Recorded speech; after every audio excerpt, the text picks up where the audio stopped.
Hi guys, my name is Jo Rogers and I'm the CEO and founder of NaviStar Legal, and today I have Hannah Foley with me. Welcome, Hannah. Hi, Joe. Thanks for having me. You're welcome. Good to have you. Hannah is kind of leading the drive for legal leaders and supporting them in her own way to stand out, I guess. So stand out in amongst the crowd as I mean, you must be a millennial, Hannah, right? So you are literally the next generation of lawyer. I mean, I've been saying I want to create this next generation of lawyer and provide that support to a kind of new generation. You literally are it. So tell me, in your world, what does a legal leader look like to you, and what do they need? Okay, so in my eyes, a legal leader is someone that is really inspiring others and kind of doing something a little bit different to your typical lawyer.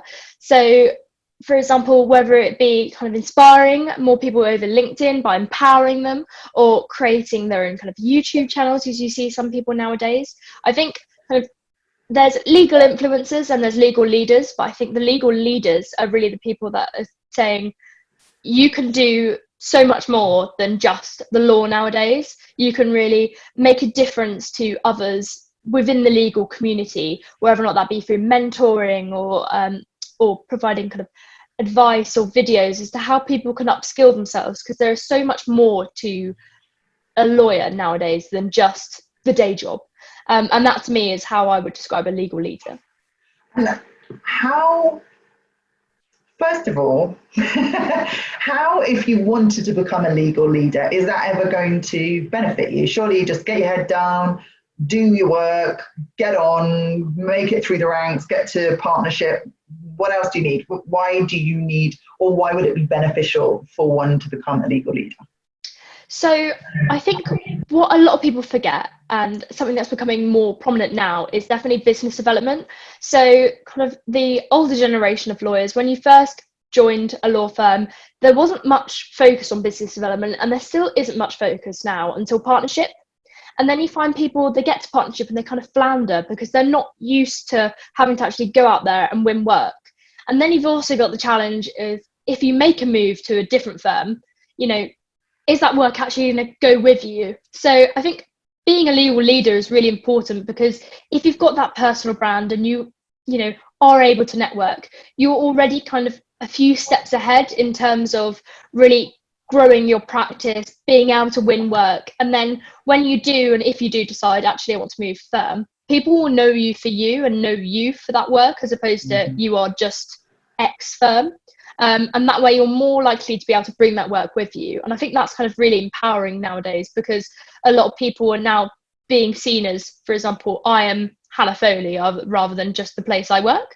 And I think that's all something we can aspire to be. So that's kind of how I think it would benefit people. So all right, look, let's say somebody's 3 years PQE now, they're in the legal profession, they're diligently doing their work, and they say, okay, I want to make it to partnership, I want to start business developing now. Let's say 3 things would you say, what would you suggest to them to be doing now? So I think kind of 3 really important things are definitely personal branding. I think I've touched on that is just so important nowadays. Having a brand, being seen, being recognized. Mentoring, that's another one. So I believe in the power of mentors, and I think there is so much to be learned from other people. I myself am really fortunate to have Gareth Stevenson as my mentor, and he is the founder. He is the founder of Top 3 Legal, and also he used to be a partner at Freshfields, and I've learned so much from him already. So I think that's really important, because you can learn so much from other people, and I think it's kind of putting yourself out there and being like, actually, I like what you do. Can you share a bit of knowledge with me? Goes for miles. And I know we do a lot of mentoring at Kissoon Car, which is where I work. I think number 3 is really getting out there, going to events and networking with other people. And I know that people use networking and you think, oh God, not another annoying event, or just go for the free wine or something. But actually kind of using that, don't go with the idea like, I'm going to go to this because I want some more work and I'm going to make a connection and win work from it, but actually going with the idea that I'm going here, I'm going to meet some cool people, build some really good relationships, and if something comes out of it, great. If nothing happens from it, then fantastic, I had a nice evening and I met some really cool people nonetheless. So I think those are kind of the three key things that I would say you can start doing, and I think you can do that at any point in your career, really. Even partners have mentors. So yeah, definitely. I mean, that to me, mentoring, I think, has been a game changer for me in my career, and it's finding mentors, because you think you need mentors who are doing exactly what you want to do or have done, but actually, I mean, Gareth is kind of unique in his career change. He's made a big change, and I think that's what's I assume that's what's attracted you to kind of ask him, because he's doing something a bit unique, which is what you're doing as well. Tell me a little bit about your podcast. Why podcast? What is your podcast? Give us, yes. Give us the background, but also why podcasting? So I am a big lover of podcasts. I've listened to podcasts for a while, and when I started at Kissing Car, I said to my boss, Rob Hannah, I said to him, why don't we do a podcast? We talk about, we're more than legal recruitment. Let's do something a little bit extra, that will actually add value to people. And so since I think November the 4th of 2019, we have had the Legally Speaking podcast going, and basically its whole aim is to add value to the legal sector, whether or not that be through kind of sharing insights on legal tech or cryptocurrency, to, how can you begin networking? How can you really, build a personal brand? What other things can you be doing that is more than just, the everyday day job? And I think it's really kind of sharing those inspiring stories and giving people a voice. And that's really inspiring. I mean, that's the main reason that we do it. It's a great business development tool, not just for us, but also for the people that come on, because, they can then be like, look, I'm getting my brand out there. This is what I'm becoming known for. And I think it's just really beneficial to everyone involved, the people that are on it, as well as listeners. Yeah, definitely. You can provide some value at every level, can't you? And I imagine, I don't know, but I imagine you quite enjoy finding those people and kind of promoting those people as well, and that's a perfect opportunity for network.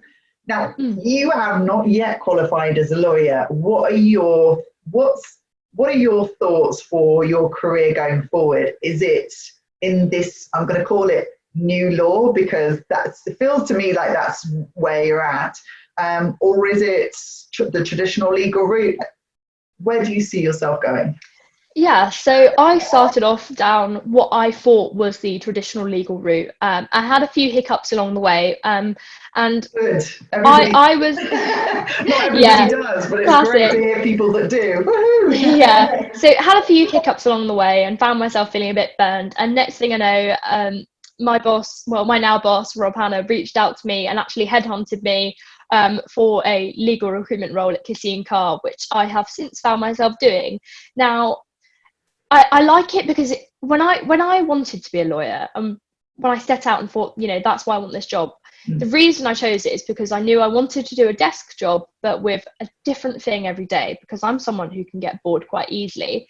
And, I can do that, but do so much more. And the reason I'm really liking the path I'm on now, yes, it's not the lawyer that I dreamed of being, is because I can really build my own brand and have more autonomy and, grow within my role, rather than just, going through the ranks like, oh, I'm now a senior associate, because that's exactly what happens the minute you turn 5 years qualified. But actually having a voice, and I think, yes, would it make a difference if I could say I was qualified? Would people see me as kind of more, I don't know, reliable? I don't know, but at the same time, it's like I can still add value and I can still share my knowledge, because while some people are doing things full time, I'm spending all day talking to so many different lawyers from different firms and getting insights on how every different practice works. And I think there's something really gratifying about that, to kind of think I've got some insider knowledge, and talking to everyone and seeing how they do things, and then sharing those little snippets of information to try and help someone else improve their career. So, yeah. You really sound like you're creating your role as you go. You were saying to me earlier, you've not got one just one thing that you do. You kind of got these different elements that you're enjoying, and that just keeps that variety going. And it's really refreshing actually to see. I wonder if putting you in the box of now you're going to be a lawyer would be appropriate for you at this point. But you've got a long way to go if you choose to. The option is always open. I'm sure there'll be plenty of people snapping at your heels to get somebody. Yeah, I mean, because creating a personal brand is becoming so much more important, and it never, certainly, well, I actually think people were talking about it when I was qualifying, but it's so much easier to do now. It's not just about, hey, you're going to write a white paper at 5 years PQE, or you're going to be published in the Legal 500. Now there's many different routes to the same outcome, and you're just showing that. And it sounds like you also want to support others to do that as well. So it kind of gives the gift to other people who want to do that. How do you think the legal profession, particularly for, you've got that label millennial, particularly for the millennials, how do you think that the legal profession is changing for you guys, or needs to change to bring you guys into it?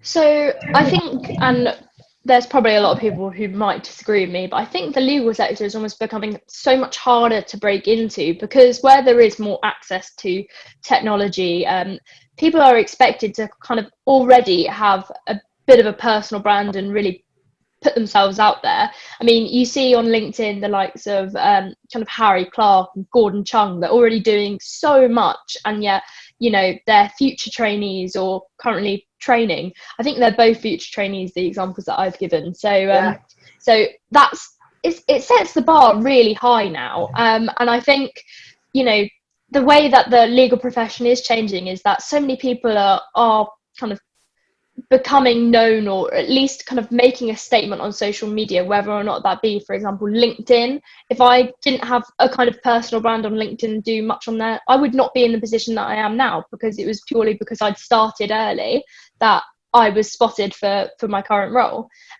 Instagram is another one. I mean, we're all encouraged at work to have our own kind of work Instagram accounts, just because it's something that a lot of lawyers are on there now. And yes, you might think, okay, it's not the most professional of platforms.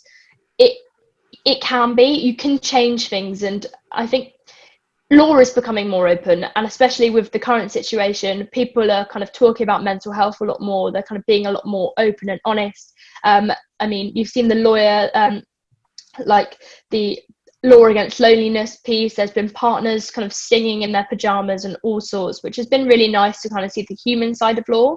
And I think that is exactly how the law needs to change. And after this finishes, we need to see a more human side of law to kind of get more people involved and really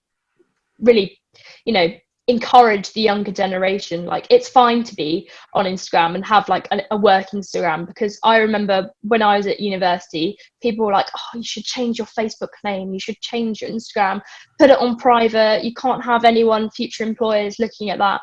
But if you are doing it in the right ways, then yes, actually have those things. We shouldn't be discouraging them. We should really be empowering the next generation. Like, yes, get LinkedIn when you're 17, because it might give you that work experience opportunity that you wouldn't come across otherwise. So amazing. You're a breath of fresh air. I love hearing people in this industry that are doing something different and doing it. It sounds like you're doing it for the right reasons. You're enjoying it, and you're actually supporting others to kind of enjoy it too. Well done, Gareth. Keep mentoring Miss Foley. Not giving him credit for you, of course, but it's great to see people providing that mentorship in informal situations. I think that's very powerful. And you're just a force of nature. It's great to see. I'm really excited to see where this all takes you, whether you go down the legal route, or whether you keep going down the route that you're on, which I don't even think probably has a name at the moment. Maybe it's marketing, maybe it's could be legal leadership advisor, who knows what it is. But I'm sure whatever it is, you're going to kind of create your own way of doing things. It's fabulous to see. Tell us how people can get in contact with you personally or professionally. I'm going to say probably on LinkedIn. Tell us more. Yeah. So on LinkedIn, it's just Hannah Foley. You can also find me on Kissoon Car. So that's just www.kissooncar.com/Hannah-Foley. That's Foley, by the way. And then as well, you can listen to the Legally Speaking podcast, which is on all different platforms, you name it, Apple, Spotify, and you can kind of find our details through there. And by all means, get in touch. Awesome. Really good to see you. Thank you so much. And for those of you that are just watching, then please do subscribe if you want more legal stories, you want to find out more about other people who are being next generation lawyers in this industry or next generation lawyers to be in this industry, then do connect. Otherwise, thank you for joining us. Thank you, Hannah, again. Thank you for having me. Good seeing you. Speak to you soon.